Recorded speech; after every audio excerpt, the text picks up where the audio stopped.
Hello students, I hope you all are doing good and staying healthy at your home. So today we will going to discuss part 2 of our chapter number 3, which is government.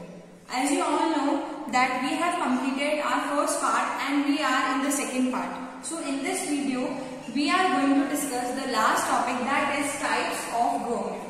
As you all know that in the previous video we have discussed what is government and how we can solve the problems related to our constitution. Like हमने discuss किया था कि government के अंदर हमारी कुछ government के पास कुछ राइट्स होते हैं, गवर्नमेंट की कुछ ड्यूटीज होती है, किस तरह से तीनों लेवल्स ऑफ गवर्नमेंट वर्क करते हैं और किस तरह से वो सारी प्रॉब्लम्स को सॉल्व करते हैं. तो आज हम पढ़ेंगे कि गवर्नमेंट के टाइप्स कितने होते हैं.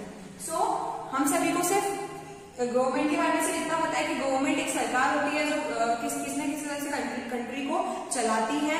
गवर्नमेंट के कुछ काम होते हैं जो वो कंटिन्यू करती है, बट हमें टाइप्स के बारे में शायद आप लोगों को नहीं पता होगा.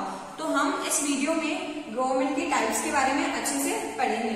First type is democracy.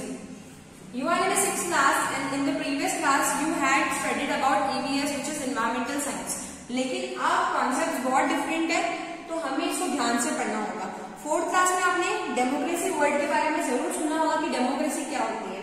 So democracy क्या होती है? डेमोक्रेसी एक ग्रीक वर्ड है जिसको डेमोक्रेटिया से डिराइव किया गया है, जिसका मतलब होता है to rule by the people. Okay, to rule by the people.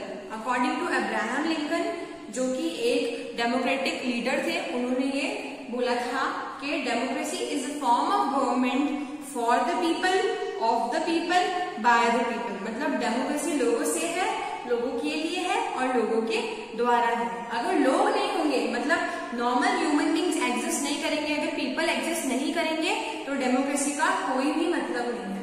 If you are living in a country where democratic form of government exists and you are the citizen of that country, तो उस condition में आपके पास पूरा right है कि आप किसी भी लीडर को एज ए रिप्रेजेंटेटिव चूज कर सकते हो जो आपकी कंट्री को रिप्रेजेंट करेगा. अंडरस्टैंड? वापस से बता रही हूं मैं, अगर आप एक कंट्री के सिटीजन हो जहां democratic form of government follow होती है, तो आपके पास पूरा राइट है कि आप उस कंट्री में किसी भी रिप्रेजेंटेटिव को इलेक्ट कर सकते हो ताकि वो आपकी कंट्री के लिए एक रिप्रेजेंटेटिव बने, मतलब आपकी कंट्री को रिप्रेजेंट करे. ठीक है, डेमोक्रेसी मतलब होता है लोकतंत्र, अगर हिंदी में इसकी बात करें तो. और मैंने जैसे कि आपको बताया कि ये लोगों से है, लोगों के लिए है और लोगों के द्वारा है. ये तो हो गया मेन डिस्कशन की डेमोक्रेसी होती क्या है. अब दो चीजें डेमोक्रेसी के अंदर आती है, फ्रीडम और इक्वालिटी. फ्रीडम मतलब आजादी, इक्वालिटी मतलब समानता. ठीक है, अगर ये दोनों चीजें डेमोक्रेसी में नहीं होती है, तो डेमोक्रेसी का कोई मतलब नहीं है. फॉर एग्जाम्पल, अगर आप लोग स्कूल आते हो बैग लेके नहीं आते हो तो कोई मतलब नहीं है ना. अगर आप स्कूल आ रहे हो और आपके पास बैग नहीं है और टिफिन बोतल नहीं है, तो क्या होता है, फिर आप कुछ नहीं कर सकते स्कूल में. तो वही सेम चीज है, अगर डेमोक्रेसी है, अगर ये दोनों है तभी डेमोक्रेसी है. अगर ये दोनों नहीं होंगे तो डेमोक्रेसी का कोई भी वजूद नहीं है. तो फ्रीडम और इक्वालिटी क्यों इतनी इंपॉर्टेंट है वो मैं आपको बताने जा रही हूँ. सपोज कीजिए एक पर्सन है जिसको किसी पर्टिकुलर पार्टी के लिए वोट करना है. वोट का मतलब सब समझते हैं, उसको किसी पर्टिकुलर पार्टी के लिए वोट करना है, बट उसके पास एक फ्रीडम नहीं है क्योंकि जिस गांव में या जिस टाउन से वो बिलोंग करता है वो एक बहुत छोटा सा टाउन है, वहां के लोगों की मेंटेलिटी भी बहुत लो है और वो एक पुअर फैमिली का इंसान है जिसको वोट करना है. और वो बंदा, उसके पास फ्रीडम नहीं है कि वो जाके वोट करे. कहां पर जाके वोट करे? जहां पर वोट होते हैं पोलिंग बूथ में, वहां जाके वो वोट नहीं कर सकता क्योंकि वो एक गरीब घर का इंसान है और दूसरों की नजर में वो इक्वल भी नहीं है. तो यहाँ दोनों के एग्जाम्पल हो गए, फ्रीडम के भी और इक्वालिटी के भी. क्योंकि वो एक गरीब घर का इंसान है तो उसके पास ना तो फ्रीडम है और ना उसके पास इक्वालिटी है. तो इस कंडीशन में क्या होगा, वो ना तो अपनी आजादी को एंजॉय कर पा रहा है और ना समाज में समानता. लेकिन एक तरफ एक रिच घर का इंसान है जो कि बिना किसी की परमिशन के वोट देने जा रहा है क्योंकि वो एक रिच है प्लस वो इक्वल है, क्योंकि वो रिच है, उसके पास पैसा है. तो अगर डेमोक्रेसी के अंदर ये दोनों चीजें नहीं होती है तो डेमोक्रेसी का कोई मतलब नहीं है। इसलिए government everyone is equal in the eyes of law. आप सभी को अच्छे से पता है कि लॉ मतलब कानून की नजर में सब इक्वल होते हैं, चाहे वो छोटा हो, चाहे वो बड़ा हो, चाहे वो कैसा भी हो, सब इक्वल होते हैं। इसलिए डेमोक्रेसी बहुत इंपॉर्टेंट है हमारी कंट्री के लिए, और इंडिया एक ऐसी कंट्री है जहां डेमोक्रेसी फॉलो होती है। नेक्स्ट हम आते हैं मोनार्की। आप सभी को अच्छे से पता है मोनार्की एक ऐसी फॉर्म ऑफ गवर्नमेंट होती है। सपोज कीजिए हम बात कर लेते हैं इंग्लैंड की। इंग्लैंड में क्या है, यस, किंग और क्वीन का शासन चलता है, वहां वही हेड होते हैं किसी भी कंट्री के। तो मोनार्क क्या होता है, जब बहुत सारे लोग आपस में एक किंग और क्वीन को एज ए हेड चूज करते हैं किसी भी कंट्री को रूल करने के लिए। वापस बताने जा रहे होंगे, जब बहुत सारे लोग अपनी कंट्री के लिए किसी किंग और क्वीन को एज ए हेड चूज करते हैं ताकि वो कंट्री को रेगुलेट कर सके, और उसका डिसीजन अल्टीमेटम डिसीजन होगा, मतलब उसका डिसीजन फाइनल डिसीजन होगा, उसके डिसीजन के आगे किसी की भी मर्जी नहीं चलेगी, उसे कहते हैं मोनार्की, है ना, और वो एब्सोल्यूट मोनार्की होती है। नेक्स्ट हम आते हैं डिक्टेटरशिप पे। अब यहाँ कोई इलेक्शन नहीं होते हैं, किसी तरह के इलेक्शन नहीं होते यहाँ पर, नो इलेक्शन,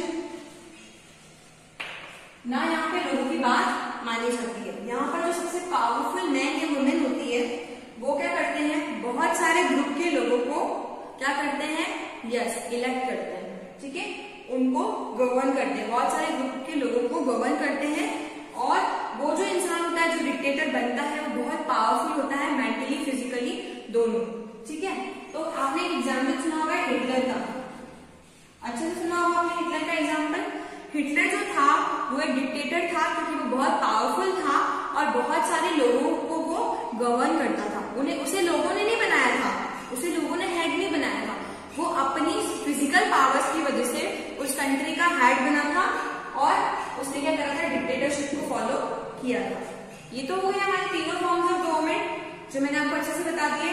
डेमोक्रेसी जो होती है वो इन दोनों से बेस्ट होती है, क्यों, क्योंकि डेमोक्रेसी में एक इंसान अपने आइडियाज को एक्सप्रेस कर सकता है, अपनी मर्जी से रह सकता है और जो उसे राइट लगे वो कर सकता है। मोनार्की में आपके पास पावर तो होती है बट बहुत कम, और डिक्टेटरशिप में आपके पास बिल्कुल भी पावर नहीं होती है। अंडरस्टैंड। अब हम, ये तो हो गई हमारी फ्लो चार्ट की बात। अब हम बुक से कुछ इंपॉर्टेंट पॉइंट्स डिस्कस करेंगे। तो आई होप आप सबने आज भी बुक अपने सामने खोल के रखी होगी, तो चलिए बुक पे चलते हैं। सो डेमोक्रेसी सबसे most popular form of government होती है। मैंने आपको बता दिया कि ये डेमोक्रेटिया ग्रीक टर्म से डिवाइड है, जिसका मतलब होता है रूल ऑफ द पीपल, मतलब लोगों का रूल। इसका मतलब ये होता है कि पीपल अपने रिप्रेजेंटेटिव को खुद चूज कर सकते हैं बिना किसी की दबाव के, फोर्स के, इलेक्शन के थ्रू। ये जो रिप्रेजेंटेटिव्स होते हैं ये गवर्नमेंट किस तरह से बनाते हैं, इलेक्शन के थ्रू अपनी मर्जी से इलेक्शन करते हैं, और ये लोगों को आंसरेबल, लोगों के लिए आंसरेबल होते हैं। कौन लोगों के लिए आंसरेबल होते हैं, जो लीडर होते हैं वो, ठीक है।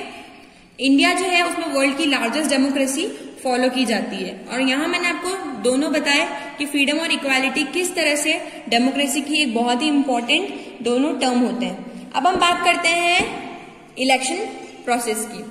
तो आप सभी को अच्छे से पता है कि पहले का जो इलेक्शन प्रोसेस था वहां पर क्या होता था, एक बॉक्स पड़ा रहता था जिसमें चिट्स होती थी बहुत सारी, और आपको अपने लीडर जो जिसको भी आप इलेक्शन के लिए खड़ा करना चाहते हैं उसका नाम लिख के आपको सीक्रेट बैलेट यानी इस बॉक्स के अंदर डालना पड़ता था, और वहां पर लोग काउंट करते थे। लेकिन उस काउंटिंग में बहुत टाइम लग जाता था, तो एक चीज आई जिसको बोलते हैं EVMS यानी इलेक्ट्रॉनिक वोटिंग मशीन, जिससे क्या हुआ, ये चीज पूरी रिमूव हो गई, सीक्रेट बैलेट और EVMS मतलब इलेक्ट्रॉनिक वोटिंग मशीन के थ्रू लोगों ने वोट करना स्टार्ट कर दिया।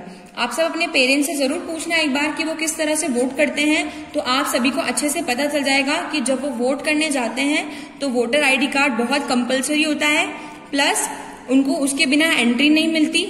जैसे ही वो एंट्री करते हैं तो किस तरह से वो EVMS के थ्रू वोट देते हैं वो आपको पता चलेगा। नेक्स्ट हम बात करते हैं मोनार्की की। मोनार्की एक ऐसी फॉर्म ऑफ गवर्नमेंट है जहां पर किंग और क्वीन जो होता है वो हेड होता है, आप सभी को अच्छे से पता है। और मोनार्की में एक और चीज क्या होती है, बहुत सारे लोग मिलकर एक किंग और क्वीन को हेड बनाते हैं, ठीक है, कि उसके अंदर कितनी कैपेबिलिटी है उसके हिसाब से ही लोग उसको हेड बनाते हैं। और ये जो सिस्टम होता है हेरिडिटरी, मतलब जो सपोज कीजिए किसी के दादाजी अगर किंग बने हैं तो उन्हीं का बेटा किंग बनेगा और उनका बेटा किंग बनेगा, मतलब ये जनरेशन टू जनरेशन ये चीज चलती रहती है। करते हैं डिक्टेटरशिप की। तो आप सभी को अच्छे से पता है, ये जो फोटो देख रहे हैं आप, ये हिटलर की है। मैंने आपको अभी बोर्ड पे एग्जांपल दिया था ना हिटलर का, तो देखिए हिटलर क्या था। हिटलर जो था वो जर्मनी के अंदर डिक्टेटर था एक, है ना, और लोगों ने उसको नहीं बनाया था, वो खुद अपनी फिजिकल पावर की वजह से हिटलर बना था। तो हमने तीनों फॉर्म्स ऑफ गवर्नमेंट को अच्छे से समझ लिया है। अब मैं चाहती हूं कि आप इस चैप्टर को अच्छे से रीड कीजिए। सो स्टूडेंट्स, आई होप आपको ये चैप्टर बहुत अच्छे से समझ में आया होगा। यहाँ ये चैप्टर कंप्लीट होता है और आप अच्छे से इसे रीड कीजिएगा अगेन एंड अगेन, और मैं आपको एक PDF दूंगी जिसमें मैं आपको सारा होमवर्क दूंगी। Thank you.